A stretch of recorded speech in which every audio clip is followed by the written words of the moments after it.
भाजपा मंडल अध्यक्ष सीएम अतुल द्वारा की गई अवैध टिप्पणी के विरुद्ध उन पर आपराधिक प्रकरण दर्ज करने की मांग का एक ज्ञापन मुस्लिम समाज जनों ने मंडी थाना में दिया है। ज्ञापन देने वालों में अयूब कामरेड, मोहम्मद रंगरेज, इरफान, मोबिन, मुस्तकिम, अजहर खान, आफ्ताब, सोहेल, अफसर मेव, वसीम हुसैन आदि मौजूद थे। और हमारे क्षेत्र के विधायक जी के कुछ राजनीतिक मतभेद चल रहा है, उसको चलते हुए उन्होंने एक वर्षन दिया है। उसमें उन्होंने ये कहा है कि क्षेत्रीय विधायक द्वारा नागदा में जब सीएए और एनआरसी का विरोध हो रहा था और उसका जब यहाँ धरना आंदोलन चला था, उस धरना आंदोलन पे जो लोग उपस्थित थे वो देशद्रोही थे। देशद्रोहियों का आंदोलन उसको कहा है उन्होंने। उसकी सीडी भी हम साथ में पेश कर रहे हैं। और ये सीएए और एनआरसी का आंदोलन खाली नागदा में नहीं चला, शाहीन बाग के नाम से पूरे देश में ये आंदोलन चला है। और ये इतना ज़बरदस्त आंदोलन था कि इसके अंदर इसको उन्होंने जो टारगेट बनाया है, उन्होंने कहा कि हिंदुओं के खिलाफ वो धरना था, जबकि ये धरना जो लगाया गया था और ये जो आंदोलन कैंपेन चल रहा था, ये पूरे देश में टोटल जितनी राजनीतिक पार्टियां भाजपा को छोड़ के थी, उसमें से भी कांग्रेस, समाजवादी पार्टी, XYZ सारी राजनीतिक पार्टियां थी, सामाजिक संगठन थे, सोशल वर्कर उसमें शामिल थे, और यहाँ तक कि सांसद और विधायक और राज्य सरकारें भी उसके विरोध में थी, एनआरसी वगैरह के विरोध में। और दूसरी बात, सबसे महत्वपूर्ण बात यह है कि इस पुलिस थाने से परमिशन लेके एक कार्यक्रम यहाँ पे किया गया था और पुलिस की देखरेख में वो धरना आंदोलन यहाँ पर चला। तो आज वो कह रहे हैं कि देशद्रोहियों का आंदोलन था और विधायक जी ने उनको बिरयानी खिलाई। तो हमारा ये अनुरोध है कि अगर हम देशद्रोही थे तो पुलिस क्या कर रही थी इतने दिन से? यहाँ पे हमारा 4 महीना आंदोलन चला, पुलिस ने एक आध देशद्रोही को उसमें से पकड़ा क्या, गिरफ्तारी ली क्या? अगर ऐसा नहीं हुआ तो सीएम अतुल जी के खिलाफ आपराधिक प्रकरण दर्ज होना चाहिए। इनके सरकार इनकी होने का मतलब ये नहीं होता है कि ये चाहे जिसको देशद्रोही घोषित कर दें। देशद्रोही घोषित करने के लिए बहुत सारे प्रमाण होते हैं। इसलिए हमारा निवेदन, हम ये ज्ञापन दे रहे हैं और इस ज्ञापन के माध्यम से हमारा अनुरोध है कि इसकी सीडी की विस्तृत जांच करवाए पुलिस प्रशासन और उसके पूरा अध्ययन करके और सीएम अतुल जी के खिलाफ आपराधिक प्रकरण दर्ज करे या वो सार्वजनिक रूप से माफ़ी मांगे। दोनों में से एक काम करने का हमें निवेदन करते हैं।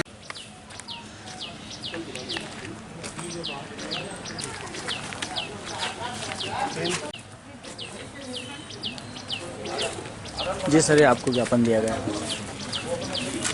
मैंने ज्ञापन दिया है, वरिष्ठ अधिकारियों को अवगत कराया जाएगा, जो भी वैधानिक कार्रवाई की। अभी पिछले 2 दिन से एक सोशल मीडिया पे एक वीडियो चल रहा है, माननीय भाजपा के मंडल अध्यक्ष हैं वो सीएम अतुल जी, उनका एक वीडियो चल रहा है। उन्होंने कहा है कि मैं कट्टर हिंदू हूँ। बहुत अच्छी बात है, आप कट्टर हिंदू हैं तो होना भी चाहिए, सबको अपने अपने धर्म के प्रति सजग रहना चाहिए, अपने धर्म की रक्षा करना चाहिए, इसमें कोई बुराई नहीं है।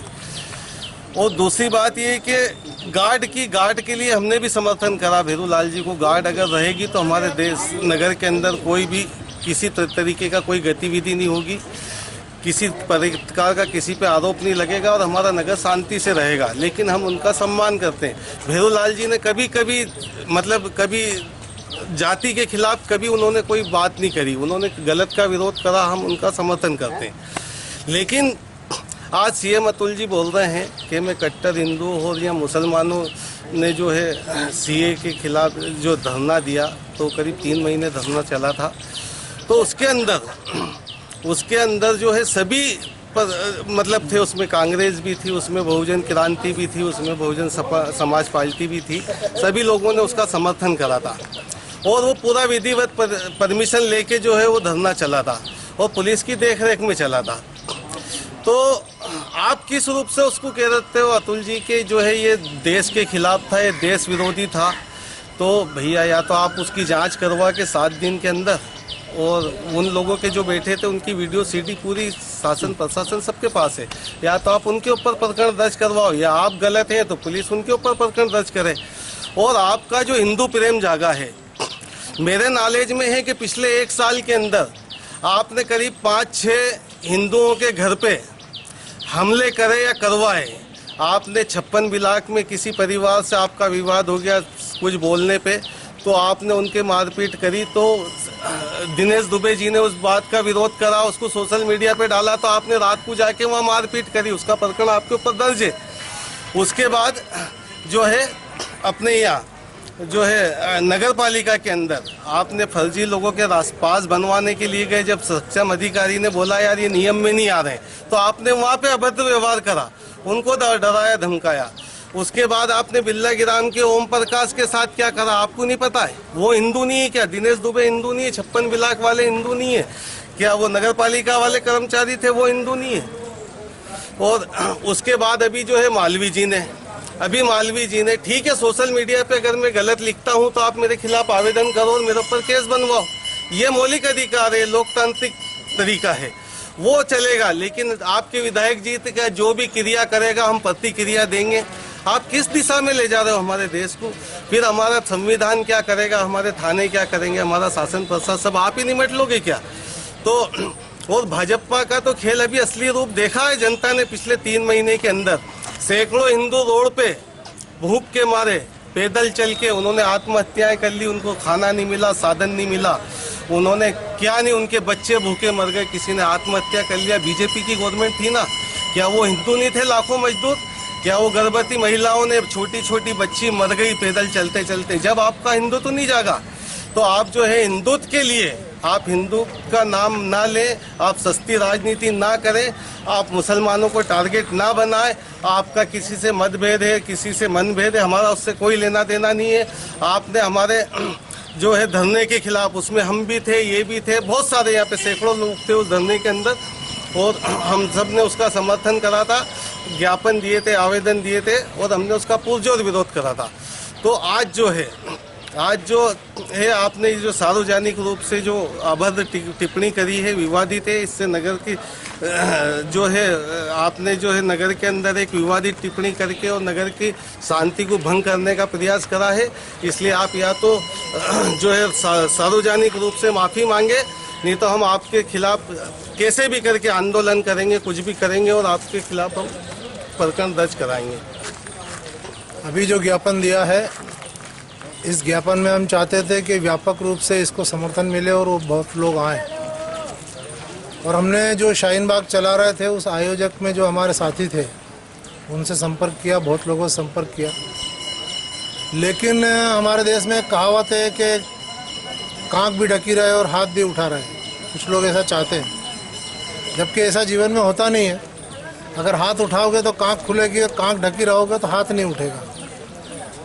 अब हमारे जो साथी हैं, जिन्हें हम शाहीन बाग के शेर कह सकते हैं, वो लोग अभी जो है कुछ करने को तैयार नहीं है और एक दूसरे के ऊपर डाल रहे हैं। लेकिन हम जाग रहे हैं, हम सोते नहीं हैं, हम सचेत रहते हैं। और इसलिए सचेत रहते हैं कि देश खतरे में है, संविधान खतरे में है, और सीएम अतुल जैसे लोगों के कारण पूरे देश की व्यवस्था खतरे में है।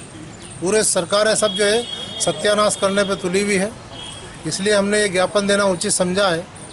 और आज ये शॉर्टकट है, बहुत छोटा सा आंदोलन है हमारा।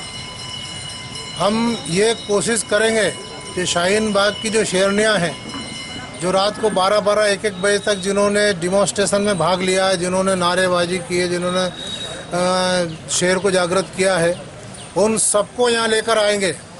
और जैसा कि अतुल साहब ने बताया है कि हिंदुओं के खिलाफ कार्यक्रम था, उसके अंदर 50% हिंदुओं ने हिस्सा लिया है, भाग लिया है, और वो सारे लोग भी आएंगे। ये लड़ाई यहीं नहीं रुकेगी। इसलिए जैसा कि मेरे साथी ने गुजारिश की है कि वो संजीदा हैं और एक अच्छे पद पे बैठे हुए हैं, उनको ऐसी भाषा शोभा नहीं देती है। और राजनीतिक फ़ायदे के लिए अगर ऐसा इस्तेमाल करते हो तो आप जानो और आपका काम जाने। लेकिन ये आंदोलन लड़ा जाएगा, इसको हम लड़ेंगे। बेहतर ये है कि अभी भी पछतावा करें, माफ़ी मांग लें उस पर, वरना जब तक यहाँ पे प्रकरण दर्ज नहीं होगा ये आंदोलन चलेगा। और शाहीन बाग की शेरनियों को हम जगाएंगे, उनको भी लाएंगे। हम कानून हाथ में नहीं लेंगे। पुलिस थाने खुले हैं, अदालतें खुली है, कोर्ट खुली है, वरिष्ठ अधिकारी हैं, उन सबके मार्फत हम शिकायत पहुँचाएँगे और मजबूर करेंगे कि ऐसे लोग चाहे जिसके ऊपर आरोप नहीं लगा सके।